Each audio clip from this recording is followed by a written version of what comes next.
Hello friends, in this session we will be discussing about drugs which are useful in psychopharmacology. Which drugs include in this session? The drugs which are helpful for the treatment of mental processes, which are acting on mental process, that is psyche, and which are useful for the treatment of various psychiatric disorders. You must have understood that this session is about antipsychotic drugs. Now let us see the objectives. The objectives of this session would be to understand various types of psychiatric disorders, to classify antipsychotic drugs, to explain the salient aspects of cheap drugs, including adverse drug reactions, interactions, and uses of these drugs, to understand the difference between first and second generation drugs. So these are the main objectives which will be considered in this session. Now let us see first types of various psychiatric disorders. Psychiatric disorders can be psychosis, that is serious distortion of thoughts and behavior. The person is unable to realize the reality. The person's behavior is unacceptable into the society. Psychosis can be further classified into acute or chronic brain syndrome. In this, patient will be having dementia, delirium, confusion, disorganized behavior. It is usually associated with underlying cause. And functional. Functional means there is no definite cause.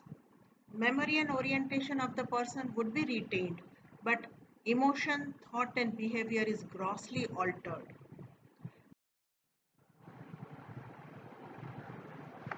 In functional also, it is subclassified into schizophrenia, that is person having split-minded personality, and paranoid state. The person has strong subjective feeling which may be false belief. In schizophrenia, person may be having positive symptoms, having hallucination, delusions, thought disorders, and negative symptoms also, social withdrawal, no emotions, and dementia. Whereas in paranoid state, person has fixed ideas, person cannot accept the reality, and person loses self-confidence. Friends, I would like to explain this paranoid state with an example of a joke which is in Gujarati. એક નાનો છોકરો હતો 5 વર્ષનો. એના મનમાં એવું ઠસી ગયું હતું કે તું માણસ નથી, તું માણસનો છોકરો નથી, તું તો ઘઉંનો દાણો છો. તો ઘરે આવીને એના પપ્પાને કે પપ્પા પપ્પા હું ઘઉંનો દાણો. પપ્પા કે ભાઈ ના, તું માણસ છો, માણસનો દીકરો છો, તું ઘઉંનો દાણો નથી. તો કે ના, હવે હું બહાર ન જાઉં, હું બહાર જઈશ તો મને કોઈ પણ ચણી જશે. ધીમે ધીમે એના પપ્પાએ સમજાવ્યો, એની મમ્મીએ સમજાવ્યો કે બેટા તું માણસ છો. પછી એને પૂછે કે બેટા તું કોણ છો? તો કે હું પિન્ટુ, હું માણસનો દીકરો, પણ હું બહાર ન જાઉં, સ્કૂલે ન જાઉં. એમ કરતા કરતા એના મનમાં એટલી બધી આમ સ્ટ્રોંગ ફિલિંગ થઈ ગઈ કે એના રૂમમાંથી બહાર ન નીકળે. પછી એના પેરેન્ટ્સને એમ થયું કે આપણે આ તો ડૉક્ટરને બતાવવું જોઈએ. ડૉક્ટરને બતાવ્યું. ડૉક્ટરને બતાવવા માટે એ બહાર ન આવે, પણ ડૉક્ટર ઘરે આવવા માંડ્યા. અને 4-5 સિટિંગ પછી સિકેટ્રિસ્ટ ડૉક્ટર અંકલે સમજાવી દીધું કે ભાઈ તું પિન્ટુ છો, તું માણસનો દીકરો છો, તું ઘઉંનો દાણો નથી. એટલે કે હા ઓકે. કેટલી વાર પૂછ્યું બેટા કોણ? તો કે હું પિન્ટુ. હું કોણ? તો કે હું માણસનો દીકરો, હું ઘઉંનો દાણો નથી. એના મમ્મી પપ્પાને હાશ થયું કે ચાલો સરસ, આ ડૉક્ટર અંકલ એના મગજમાં બેસાડી દીધું. બીજા દિવસે કે બેટા ચાલો સ્કૂલે. તો કે ના, હું સ્કૂલે ન જાઉં. તો કે કેમ, તું કોણ છો? તો કે પપ્પા તમને ખબર છે હું પિન્ટુ છું, મમ્મી તને ખબર છે હું પિન્ટુ છું, પણ ઓલો કુકડો ક્યાં જાણે છે, એને તેમ છે કે હું ઘઉંનો દાણો છું, હું બહાર નીકળીશ તો એ મને ચણી જશે. That means he is not ready to accept the reality. That is extreme paranoid state. Okay. And another disorder is dissociative identity disorder. There is presence of 2 or more personalities. You might have heard about Jekyll and Hyde. That was an old film. The person has got 2 personalities. એને પોતાને જ ખબર ન હોય કે પોતે 2 personality જીવે છે. ચલો તમે જેકીલ હાઇડ તો કદાચ નહીં જોયું હોય. It was a film released in 1931. It's an olden film. પણ આજકાલ વેબ સિરીઝ બધા જોવે છે, right? So you might have seen this web series which is there on Prime Video.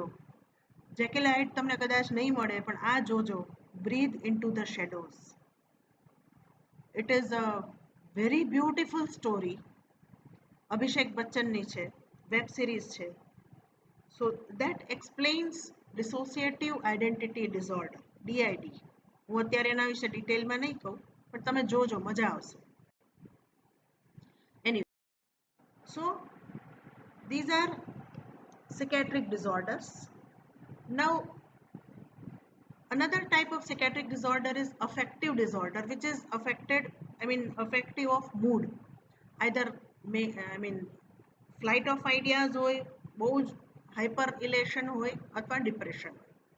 So affective disorders can be of mania, where there is hyperactivity, elation, flights of ideas, uncontrolled speech and behavior, sometimes which may lead to violence. Or exactly opposite to mania is depression. Extreme sadness, extreme feeling of guilt and melancholia, extreme grief, and that may lead to self-destructive behavior. Person has suicidal tendencies. And sometimes, if it is pathological, it swings between manic depressive psychosis. That is bipolar disorder. Bipolar disorder means patient's mood swings between severe mania to severe depression. So that is bipolar disorder. That was about psychosis. Another type of psychiatric illness is neurosis. In neurosis, patient may have anxiety, severe unpleasant emotions just before the operation or just before the viva. Patient or person develops anxiety. Phobia.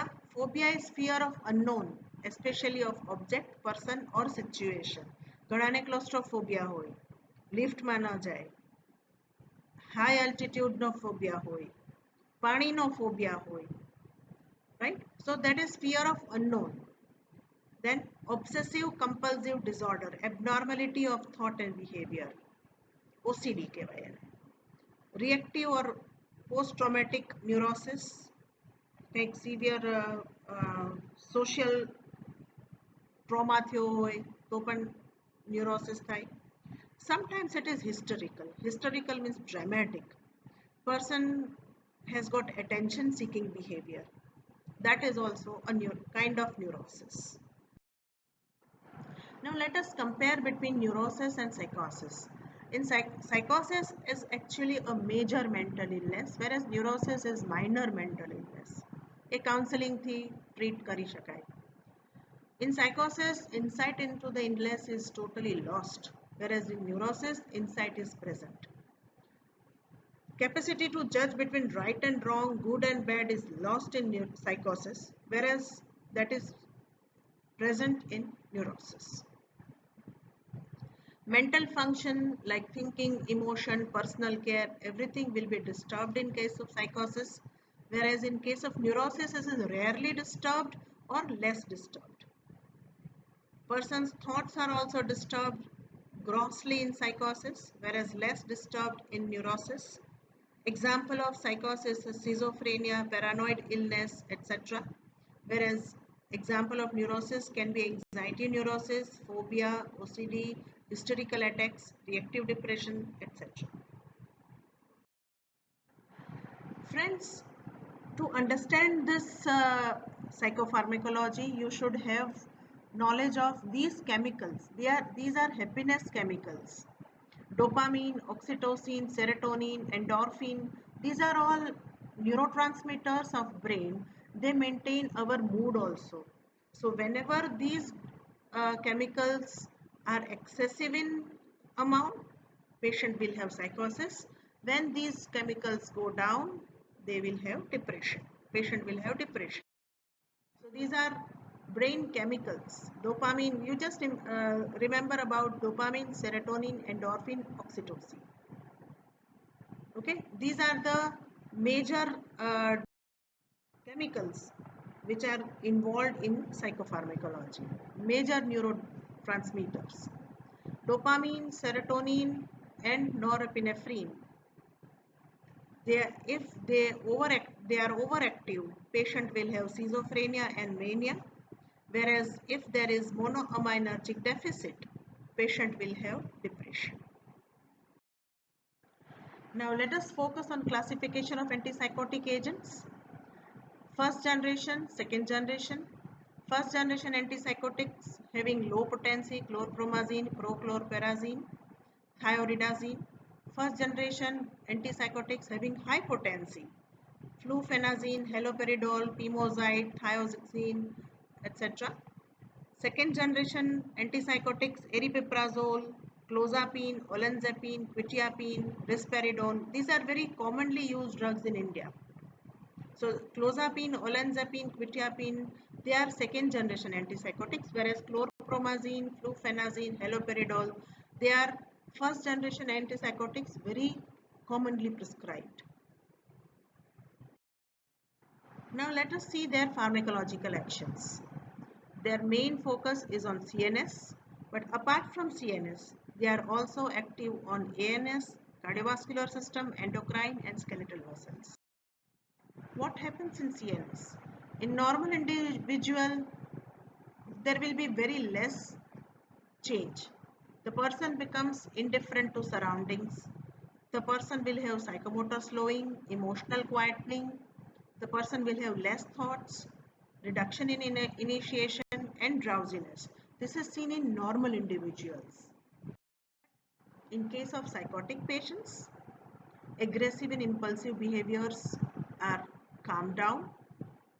Hallucination, delusions, disorganized thinkings gradually disappear and person becomes more communicative.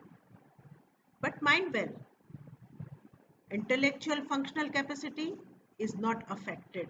That means these drugs are not nootropic agent. એનાથી કાંઈ એકદમ Einstein ન બની જવાય, but at least person can think what is good and bad or what is right or wrong.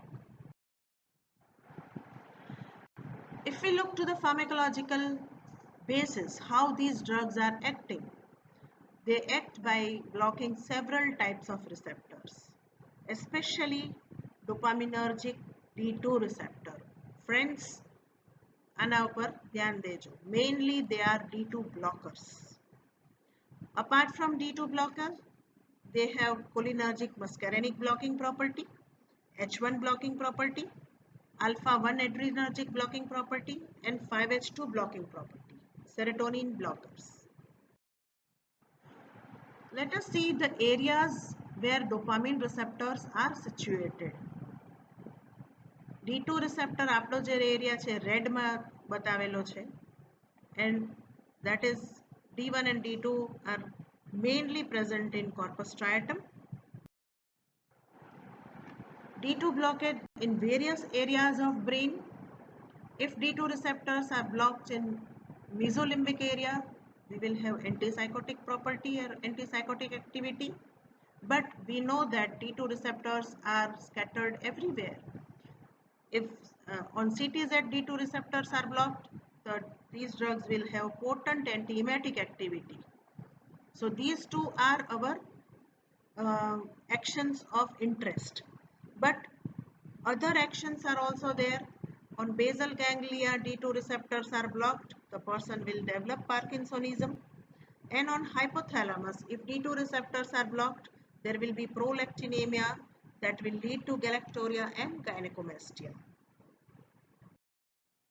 Apart from CNS, other actions are seen on ANS. Due to alpha-1 effect, patient will have postural hypotension. Due to cholinergic muscarinic blocking property, anticholinergic effects will be seen like atropine. On cardiovascular, because of alpha-1 blockade, patient will have hypotension and reflex tachycardia. High doses of chlorpromazine will have direct depression of heart, ECG changes and QT prolongation and T wave inversion can be seen. So it should be given very cautiously in cardiac compromised patients. Other actions, endocrinal actions, prolactin on hypothalamus, D2 receptors are blocked, so prolactin levels go high and gonadotrophin levels are decreased. The person will have amenorrhea and infertility. Stress-induced ACTH level fails to rise, so corticosteroid level do not rise. Growth hormone is decreased. This may be beneficial in case of acromegaly. And on skeletal muscles, it relieves spasticity, so may be useful in case of tetanus. So friends, this is end of part 1. We have seen various types of mental illnesses, drugs useful for mental illnesses, pharmacological actions of these drugs with the pharmacological basis, their mechanism of actions, the receptors which they are in, receptors involved which are blocked by them.